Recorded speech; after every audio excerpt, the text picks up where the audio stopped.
پھر وہ ایمان و حکمت سے لبریز ہو گیا۔ اس قلب کو سینہ اقدس میں اس کی جگہ پر رکھ دیا گیا۔ بخاری شریف جلد اول صفحہ 568۔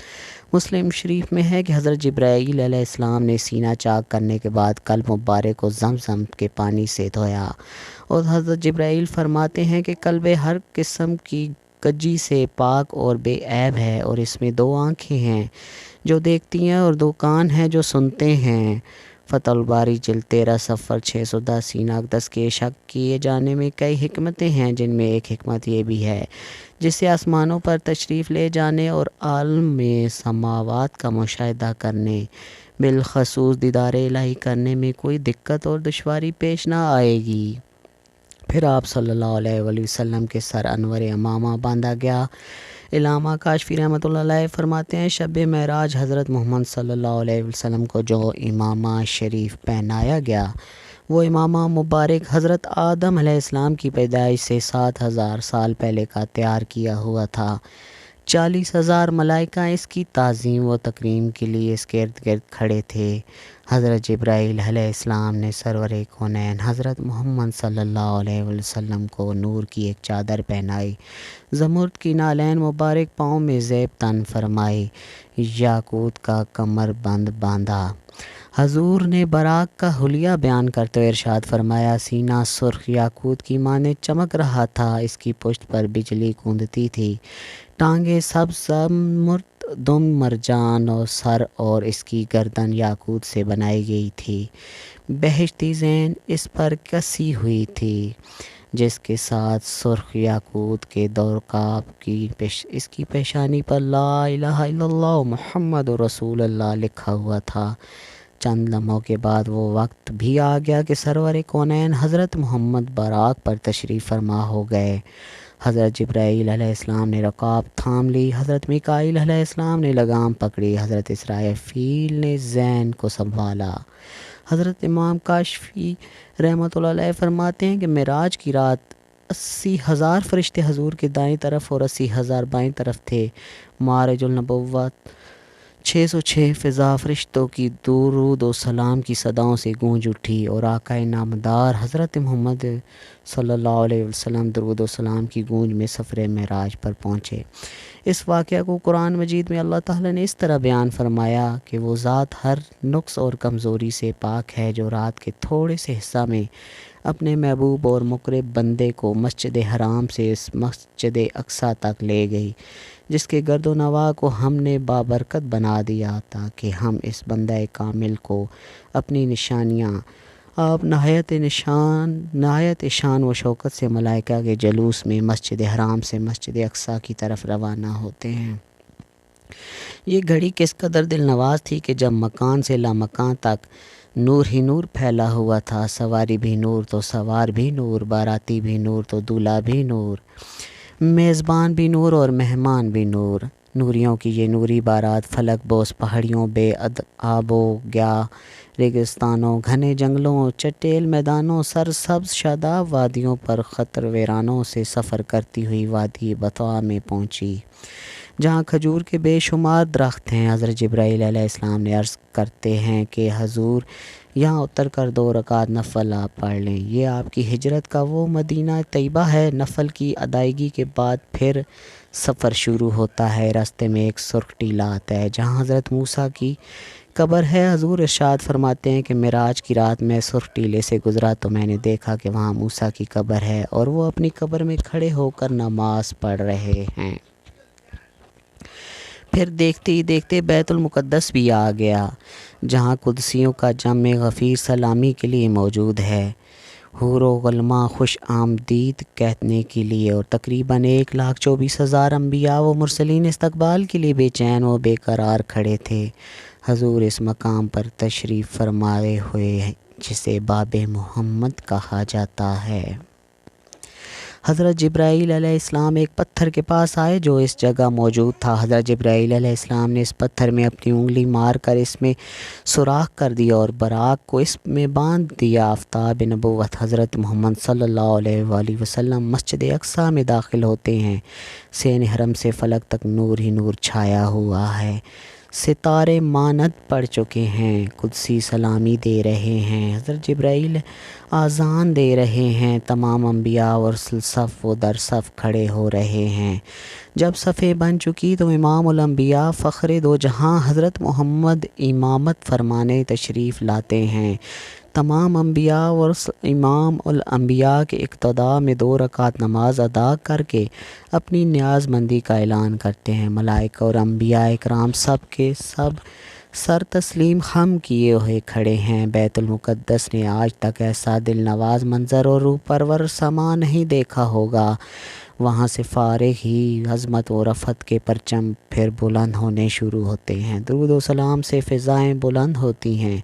سرور کونین حضرت محمد صلی اللہ علیہ وسلم نوری مخلوق کے جھرمٹ میں آسمان کی طرف روانہ ہوتے ہیں۔ حضور فرماتے ہیں سم عروج بے پی پھر مجھے اوپر لے جایا گیا۔ براق کی رفتار کا علم یہ تھا کہ جہاں نکاح کی انتہا ہوتی وہاں براق پہلا قدم رکھتا، فوراً ہی پہلا آسمان آ گیا۔ جبرائیل نے دروازہ کھٹکایا، دربان نے پوچھا کون ہے؟ جواب دیا جبرائیل۔ دربان نے پوچھا من معکم، تمہارے ساتھ کون ہے؟ حضرت جبرائیل علیہ السلام نے کہا حضرت محمد صلی اللہ علیہ وسلم۔ دربان نے کہا مرحبا، دروازے انہی کے لیے کھولے جائیں گے۔ چنانچہ دروازے کھول دیے گئے۔ آسمان اول پر حضرت آدم نے حضور سرور کونین کو خوش آمدید کہا۔ دوسرے آسمان پر پہنچے تو حضرت عیسیٰ علیہ السلام اور حضرت یحییٰ علیہ السلام نے حضور کو خوش آمدید کہا۔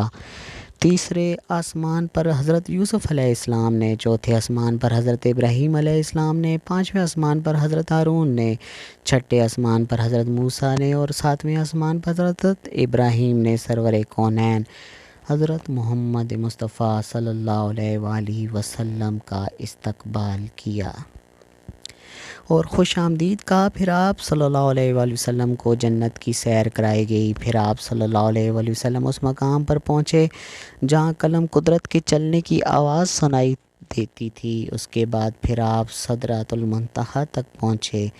سدرہ وہ مقام ہے جہاں مخلوق کے علوم کی انتہا ہے۔ فرشتوں نے اذان کو طلب کیا کہ اے اللہ تیرے محبوب تشریف لائے ہیں، ان کی دیدار کی ہمت اجازت عطا فرمائیں۔ اللہ تعالیٰ نے حکم دیا کہ تمام فرشتے سدرۃ المنتہا پر جمع ہو جائیں اور جب میرے محبوب کی سواری آئے تو سب زیارت کر لیں۔ چنانچہ ملائکہ سدرۃ پر جمع ہو گئے اور جمال محمد کو دیکھنے کے لیے سدرہ کو ڈھانک لیا۔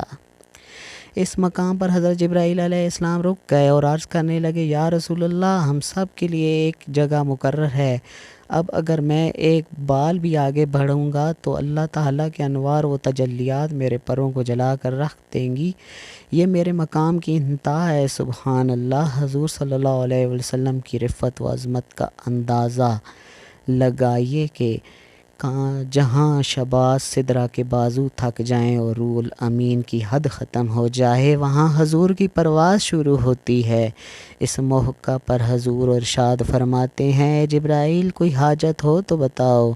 حضرت جبرائیل علیہ السلام نے عرض کی حضور یہ مانگتا ہوں کہ قیامت کے دن پل صراط پر آپ کی امت کے لیے بازو پھیلا سکوں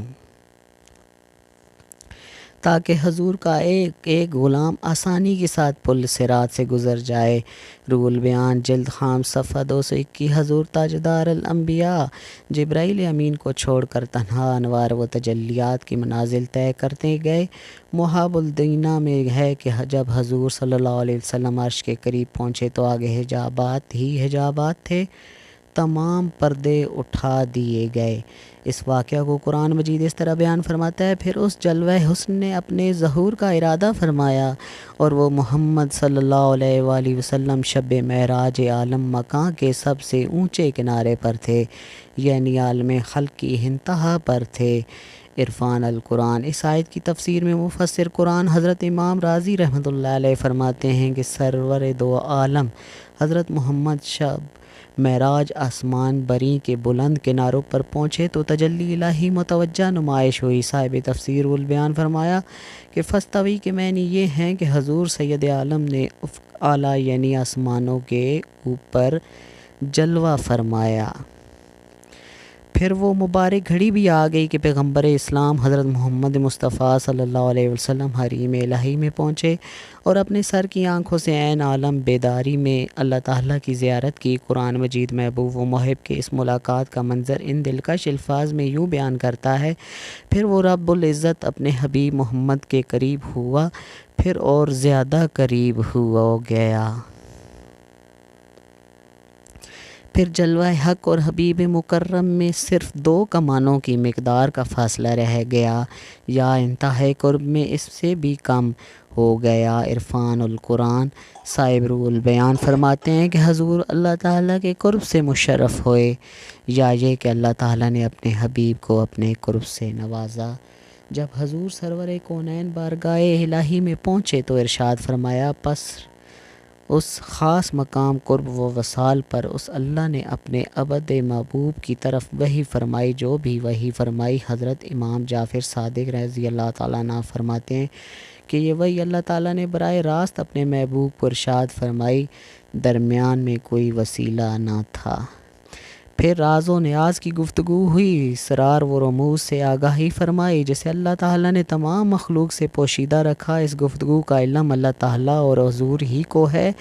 اللہ تعالیٰ قرآن مجید میں ارشاد فرماتا ہے: ان کے دل نے اس کے خلاف نہیں جانا جو ان کی آنکھوں نے دیا۔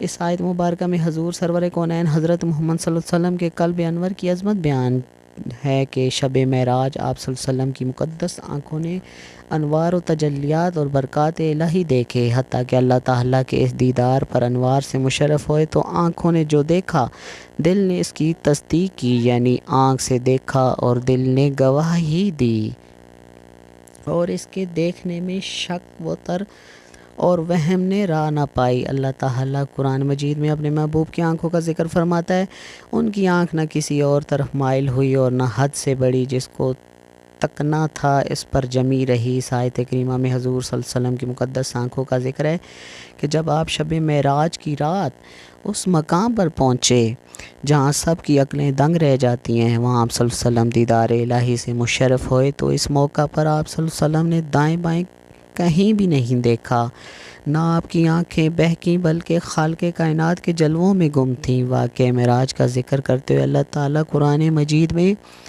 مزید ارشاد فرماتے ہیں: بے شک انہوں نے معراج کے شب اپنے رب کی بڑی نشانیاں دیکھیں۔ اس آیت مقدسہ میں بیان کیا گیا ہے کہ معراج کی رات حضور کی مقدس آنکھوں نے اللہ تعالیٰ کی بڑی بڑی نشانیاں و ملکوت کے عجائب کو ملاحظہ فرمایا اور تمام معلومات غیبہ کا آپ کو علم ہوا۔ رسول اکرم نے ارشاد فرمایا: میں نے اپنے رب کو حسین صورت میں دیکھا، پھر اس نے میرے دونوں کندھوں کے درمیان اپنا یہ قدرت رکھا، اس سے میں نے اپنا سینے میں ٹھنڈک پائی اور زمین و آسمان کی ہر چیز کو جان لیا۔ ایک موقع پر مزید ارشاد نبوی ہوتا ہے: میں نے اپنے رب کو اپنی آنکھ اور اپنے بدار الہی کا ذکر۔ ایک اور حدیث میں اس طرح فرمایا: میرے رب نے مجھ سے کلام فرمایا اور میں نے اپنے پروردگار کو اپنے سر کی آنکھوں سے دیکھا اور اس نے میری طرف وحی فرمائی۔ حضور صلی اللہ علیہ وسلم کے صحابہ اکرام رضی اللہ تعالیٰ عنہ حضرت انس بن مالک اور رضی اللہ تعالیٰ عنہ اور حضرت حسن فرماتے ہیں کہ شب معراج حضور صلی اللہ علیہ وسلم نے اپنی سر کی آنکھوں سے اللہ تعالیٰ کی ذات کا مشاہدہ فرمایا۔ حضرت ابن عباس رضی اللہ تعالیٰ عنہ فرماتے ہیں کہ اللہ تعالیٰ نے حضرت ابراہیم علیہ السلام کو خلیل، موسیٰ کو کلام اور حضرت سید المرسلین کو اپنی دیدار کا اعزاز بخشا۔ حضرت امام احمد رضی اللہ تعالیٰ عنہ نے فرمایا کہ میں حدیث حضرت ابن عباس رضی اللہ تعالیٰ عنہ کا قائل ہوں کہ حضور صلی اللہ علیہ وسلم نے اپنے رب کو دیکھا۔ حضرت خواجہ حسن بصری رضی اللہ تعالیٰ عنہ قسم کھاتے ہیں کہ حضور اکرم صلی اللہ علیہ وسلم نے شب معراج اللہ تعالیٰ کو دیکھا۔ فخر دو عالم حضرت محمد صلی اللہ علیہ وسلم کو شب معراج اللہ تعالیٰ نے 3 تحفے عطا فرمائے۔ پہلا سورۃ البقرہ کی آخری 3 آیت جن میں اسلامی عقائد، ایمان کی تکمیل اور مصیبتوں کے ختم ہونے کی خوشخبری دی گئی۔ دوسرا تحفہ یہ دیا گیا کہ امت محمدیہ میں جو شرک نہ کرے گا وہ۔ تیسرا تحفہ یہ کہ امت پر 50 نمازیں فرض ہوں گی۔ اللہ تعالیٰ کی طرف سے ان تینوں انعامات و طائف کو لے کر اور جلوہ الہی سے سرفراز ہو کر عرش و کرسی، لوح و قلم، جنت و دوزخ، عجائب و غرائب اور اسرار و اس کی بڑی بڑی نشانیوں کا مشاہدہ فرمانے کے بعد جب پیارے نبی حضرت محمد مصطفیٰ صلی اللہ علیہ وسلم واپسی کے لیے روانہ ہوئے تو چھٹے آسمان پر حضرت موسیٰ علیہ السلام نے دریافت کیا کہ کیا عطا ہوا۔ حضور صلی اللہ علیہ وسلم نے امت پر 50 نمازوں کی فرضیت کا ذکر فرمایا۔ حضرت موسیٰ علیہ السلام نے کہا، اے اللہ کے نبی، میں نے اپنی قوم بنی اسرائیل پر خوب تجربہ کیا ہے، آپ کی امت یہ بار نہ اٹھا سکے گی، آپ واپس جائیے اور نماز میں کمی کرائیے۔ رسول صلی اللہ علیہ وسلم پھر تشریف لے گئے اور 10 نمازیں کم کرا لیں۔ پھر ملاقات ہوئی اور موسیٰ علیہ السلام نے پھر کم کرانے کے لیے کہا۔ حضور پھر بارگاہ الہی میں پہنچے، 10 نمازیں کم کرائیں۔ حضرت موسیٰ علیہ السلام کے مشوروں سے 12 بار مہمان عرش نے بارگاہ رب العرش میں نماز میں کمی کی التجا کی۔ کم ہوتے ہوتے 5 وقت کی نماز رہ گئی۔ اس موقع پر اللہ تعالیٰ نے ارشاد فرمایا، اے محبوب، ہم اپنی بات بدلتے نہیں، اگرچہ نمازیں تعداد میں 5 وقت کی ہیں مگر ان کا ثواب 10 گنا دیا جائے گا۔ میں آپ کی امت کو 5 وقت کی نماز پر 50 وقت کی نمازوں کا ثواب دوں گا۔ تفسیر ابن الکثیر میں ہے کہ حضور براق پر سوار ہوئے اور رات کی تاریکی میں مکہ معظمہ پہنچے۔ اس واقعے میں اللہ تعالیٰ کی قدرت کی بڑی بڑی نشانیاں موجود ہیں۔ یہ ساری کائنات جو کہ کارخانہ قدرت ہے اور اس کا کارخانہ عالم کا مالک حقیقی اللہ تعالیٰ ہے۔ جب اللہ تعالیٰ نے اپنے محبوب پیغمبر کو اپنی قدرت کی نشانیاں دکھانے کے لیے بلوایا تو اس میں کتنا وقت لگا، اس کا اندازہ آپ لگا سکتے ہیں۔ اللہ تعالیٰ جو ہر شے پر قدرت رکھنے والا ہے، اس رب کائنات نے اس کارخانہ عالم کو یکدم بند کر دیا، سوائے اپنے محبوب اور ان چیزوں کے جنہیں حضور صلی اللہ علیہ وسلم نے متحرک پایا۔ باقی تمام کائنات کو ٹھہرا دیا، چاند اپنی جگہ ٹھہر گیا، سورج اپنی جگہ رک گیا، حرارت اور ٹھنڈک اپنی اپنی جگہ ٹھہر گئی۔ حضور صلی اللہ علیہ وسلم کے بستر مبارک کی حرارت اپنی جگہ قائم رہی۔ حجرہ مبارک کی زنجیر ہلتے ہوئے جس جگہ پہنچی تھی وہیں رک گئی، جو سوئیاں تھیں سو اتارا گیا، جو بیٹھا تھا وہ بیٹھا رہ گیا۔ عرض یہ ہے کہ زمانے کی حرکت بند ہو گئی۔ جب سرکار دو عالم راتوں رات ایک طویل سفر کر کے زمین پر تشریف لائے تو کارخانہ عالم بحکم الہی پھر چلنے لگا۔ ہر شے سے سر 9 مراحل کو طے کرنے لگی، چاند سورج اپنی منازل طے کرنے لگے، حرارت و ٹھنڈک اپنے درجات طے کرنے لگی۔ غرض یہ ہے کہ جو چیزیں سکون میں آ گئی تھیں مائل بحرکت ہونے لگی، بستر مبارک کی حرارت اپنی درجات طے کرنے لگی، حجرہ مبارک کی زنجیریں ہلنے لگیں۔ کائنات میں نہ کوئی تغییر آیا اور نہ ہی کسی کو احساس تک ہوا۔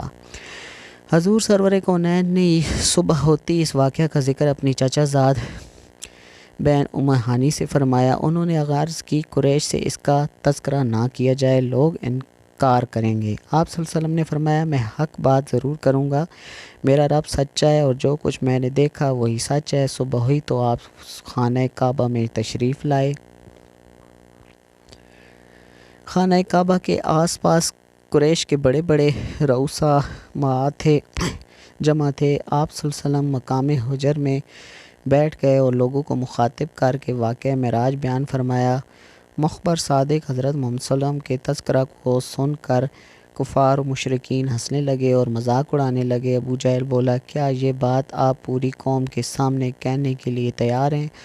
آپ صلی اللہ علیہ وسلم نے فرمایا، بے شک۔ ابو جہل نے کفار مکہ کو بلایا اور جب تمام قبائل جمع ہو گئے تو حضور صلی اللہ علیہ وسلم نے سارا واقعہ بیان فرمایا۔ کفار واقعہ سن کر تالیاں بجانے لگے اور اللہ تعالیٰ کے محبوب کا مذاق اڑانے لگے۔ ان قبائل میں شام کے تاجر بھی تھے، انہوں نے بیت المقدس کو کئی بار دیکھا تھا۔ انہوں نے حضور صلی اللہ علیہ وآلہ وسلم سے کہا، ہمیں معلوم ہے کہ آپ آج تک بیت المقدس نہیں گئے، بتائیے اس کے ستون اور دروازے کتنے ہیں؟ حضور صلی اللہ علیہ وسلم نے ارشاد فرماتے ہیں کہ یکا یک بیت المقدس کی پوری عمارت میرے سامنے آ گئی۔ وہ جو سوال کرتے میں جواب دیتا جاتا، مگر پھر بھی انہوں نے اس واقعہ کو سچا نہ مانا۔ جب حضور صلی اللہ علیہ وسلم مسجد اقصیٰ کے بارے میں جواب دے چکے تو کفار مکہ حیران ہو کر کہنے لگے کہ مسجد اقصیٰ کا نقشہ تو آپ نے ٹھیک ٹھیک بتا دیا، لیکن ذرا یہ بتائیے کہ مسجد اقصیٰ جاتے یا آتے ہوئے ہمارا قافلہ آپ کو راستے میں ملا یا نہیں؟ حضور صلی اللہ علیہ وسلم نے ارشاد فرمایا کہ ایک قافلہ مقام روا پر گزرا، ان کا ایک اونٹ گم ہو گیا تھا۔ وہ لوگ اسے تلاش کر رہے تھے اور ان کے پلان میں پانی کا بھرا ہوا ایک پیالہ رکھا ہوا تھا۔ مجھے پیاس لگی تو میں نے پیالہ اٹھا کر اس کا پانی پی لیا، پھر اس کی جگہ اس کو ویسے ہی رکھ دیا جیسے وہ رکھا ہوا تھا۔ جب وہ لوگ آئیں تو ان سے دریافت کرنا کہ جب وہ اپنا گم شدہ اونٹ تلاش کر کے پلان واپس آئے تو کیا انہوں نے اس پیالہ میں پانی پایا تھا؟ نہیں۔ انہوں نے کہا ہاں ٹھیک ہے، یہ بہت بڑی نشانی ہے۔ پھر حضور صلی اللہ علیہ وسلم نے فرمایا کہ میں فلاں قافلے پر بھی گزرا، دو آدمی مقام ذی طویٰ میں ایک اونٹ پر سوار تھے اور ان کا اونٹ میری وجہ سے بدک کر بھاگا اور وہ دونوں سوار گر پڑے۔ ان میں فلاں شخص، جب وہ آئیں تو ان دونوں سے یہ بات پوچھ لینا۔ انہوں نے کہا اچھا، یہ دوسری نشانی ہوئی۔ اہل ایمان نے اس واقعہ کی سچائی کو دل سے مانا اور اس کی تصدیق مگر ابو جہل حضرت ابو بکر صدیق کے پاس دوڑا گیا اور کہنے لگا، اے ابو بکر، تو نے سنا کہ محمد کیا کہتے ہیں؟ کیا یہ بات تسلیم کی جا سکتی ہے کہ رات کو وہ بیت المقدس گئے اور آسمانوں کا سفر طے کر کے آ بھی گئے؟ حضرت ابو بکر صدیق رضی اللہ تعالیٰ عنہ فرمانے لگے، اگر میرے آقا صلی اللہ علیہ وسلم نے فرمایا تو ضرور سچ فرمایا ہے، کیونکہ ان کی زبان پر جھوٹ نہیں آ سکتا۔ میں اپنے نبی کی سچائی پر ایمان لاتا ہوں۔ کفار بولے، ابو بکر، تم کھلم کھلا ایسی خلاف عقل بات کیوں صحیح سمجھتے ہو؟ اس عاشق صادق نے جواب دیا، میں تو اس سے بھی زیادہ خلاف عقل بات پر یقین رکھتا ہوں، یعنی باری تعالیٰ پر۔ اسی دن سے حضرت ابو بکر رضی اللہ تعالیٰ عنہ کو دربار نبوت سے صدیق کا لقب ملا۔